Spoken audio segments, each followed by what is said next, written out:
If there's one thing I want you to take from this video, it's that health is a spectrum. Like, it goes from, like, this isn't scientific at all, but it goes from like unhealthy to healthy, and we all have our own ideas on like where we are, and that spectrum is basically made up by us and heavily influenced by media and other people and family and blah blah blah. Okay, cool. So you are not going to just plop from healthy to unhealthy in one day. Like, you will not just like fall off into this abyss of unhealthness. Okay, so just now that we've got that out of the way, my name is Annika and I am a personal trainer, and this is the time of year when I get all of this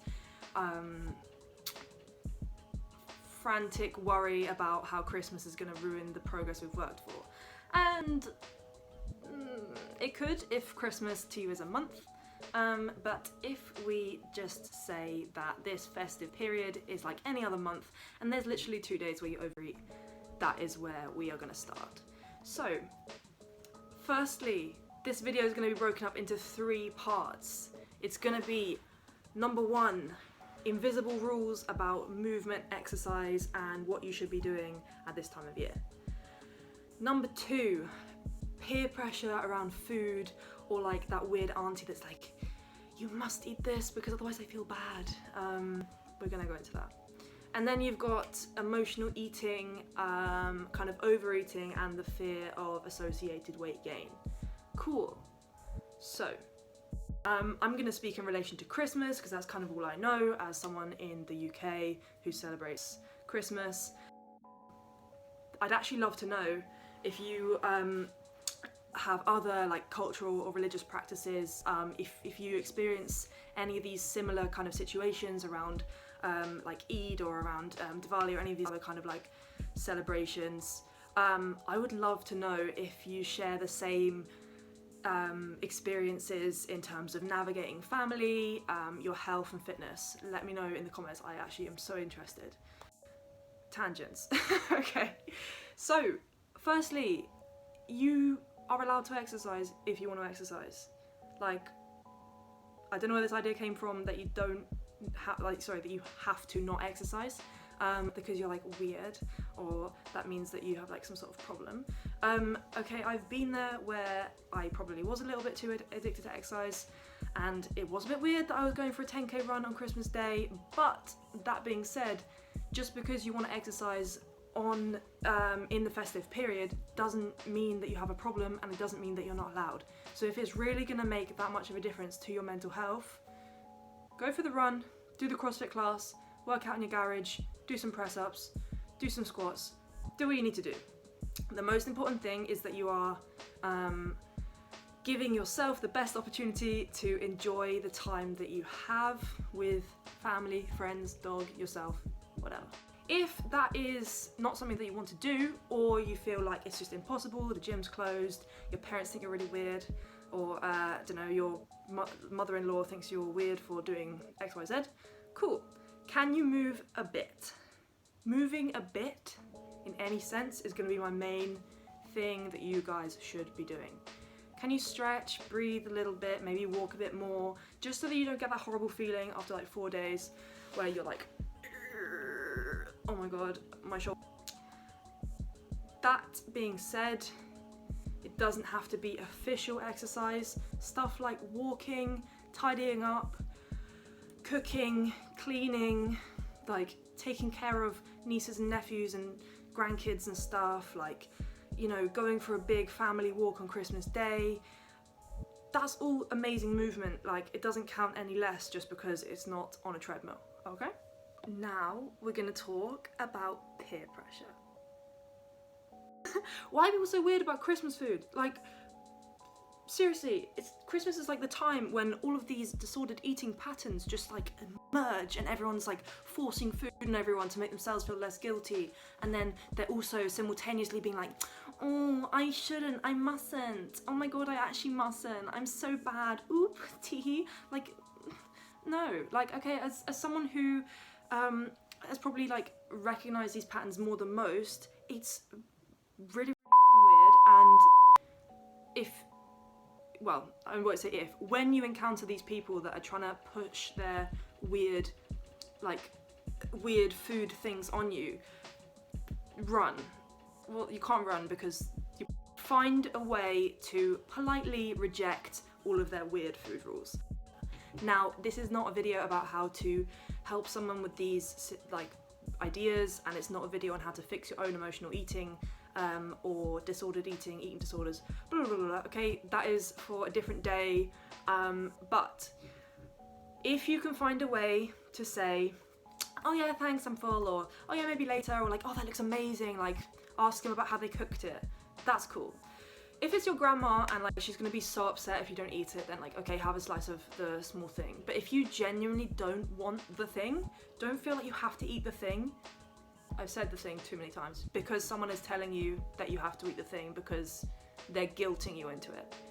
Eat what you want to eat and leave what you want to leave.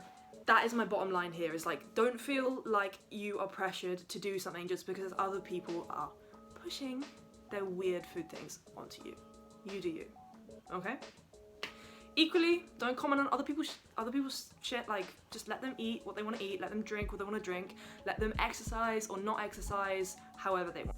Okay, this last point is about emotional eating, overeating, and the fear of subsequent weight gain. So, let's break this down. You have your plan going into Christmas, you have the event of you overeating and how you deal with that, and then you have the aftermath, which is possible weight gain and what we're going to do about that. Okay? Firstly, let me just say, I don't care if you gain weight or lose weight or what you want to do with your body, but a lot of people at this time of year are going to come to me as a personal trainer and say like, oh my god, I'm going to gain so much weight, and they're really scared of gaining weight, and there is many reasons for this. We live in an extremely fat-phobic society, and that is not the point of this video. So I'm going to assume that you have an issue with perception around gaining weight. You don't want to gain weight, or you are worried about gaining weight, whatever, and we're going to forget the moral thingy about that. So, going into Christmas, you should have a plan. I want you to know, or to write down, however you need to do it, what your priorities are. What does Christmas mean to you? What does having a good Christmas look like for you? Okay, does that look like going all out for 2 days and having no exercise and just being with your family and worrying about it afterwards? If so, how important is it to you that your eating is, by your standards, good, healthy, perfect? That's a question for you to answer.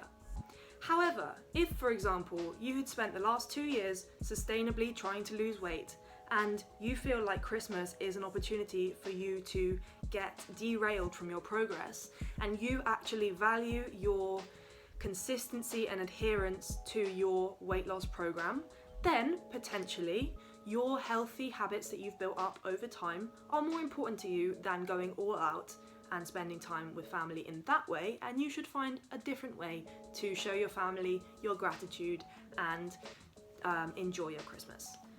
Knowing this going into Christmas is going to be critical, because it's going to mean that you have a little compass inside your head where you can make decisions based on your values and not spur of the moment, like, oh, I kind of feel like I should do this because they told me to and they're trying to force like mince pies on me, I don't want any. Okay? Secondly, this seems obvious, right? But you can lose weight if you gain weight. Like, if you gain weight, you can lose it again. And yeah, anyway, we're gonna that's the point. End of. Okay. Third point. Gaining weight over Christmas that's actually fat is extremely unlikely if you've only had a day or two of overeating.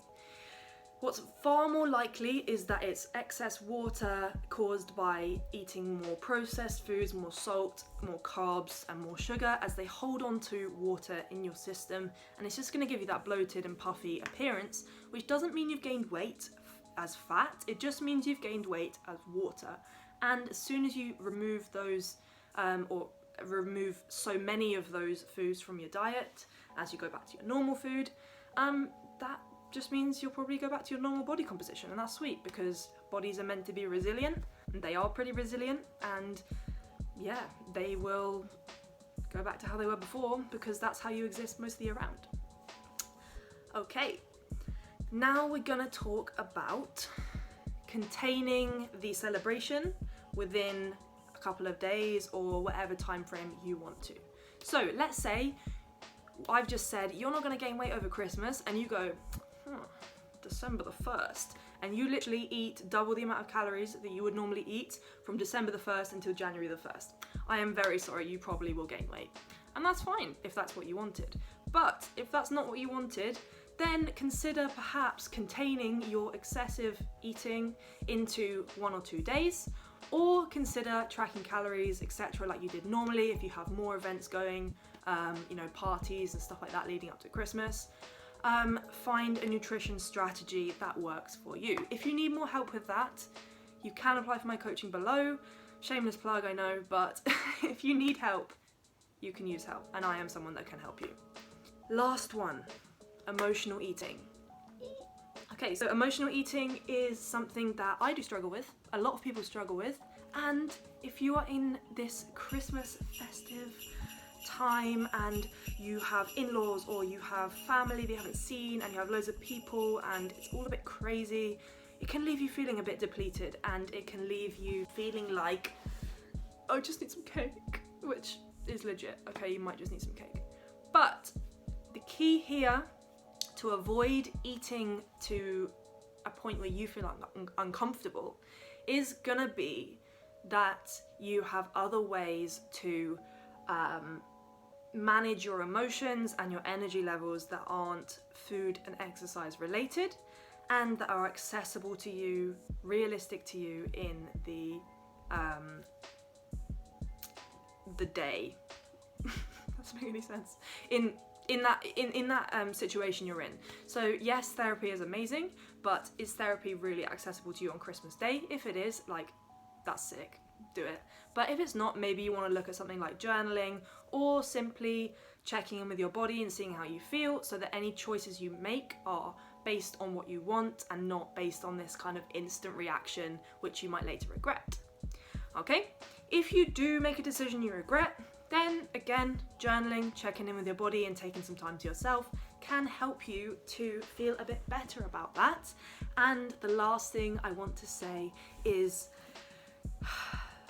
if you haven't spent any time up until now working on your shit, working on your food and exercise kind of habits, your interaction with food and exercise, and you haven't worked on your relationship with your body up until literally Christmas Day, you can't expect it to all just be fixed and you be perfect at this on Christmas Day. Okay, so I know there's a lot of stress going around, and I know it might be the first time you've been made aware of this thing that comes up in your head about feeling bad or worrying, and that is okay. Like, it's brilliant that you've recognized it. That's something to work on for next year, but don't put so much pressure on yourself to get it perfect on this particular day, because it's a skill that needs to be built over time. Right, that is my rant over. I hope it helped, and just take care of yourselves and avoid avoid the pushy mince pie people, okay? Because they can eat those mince pies themselves if they're that good.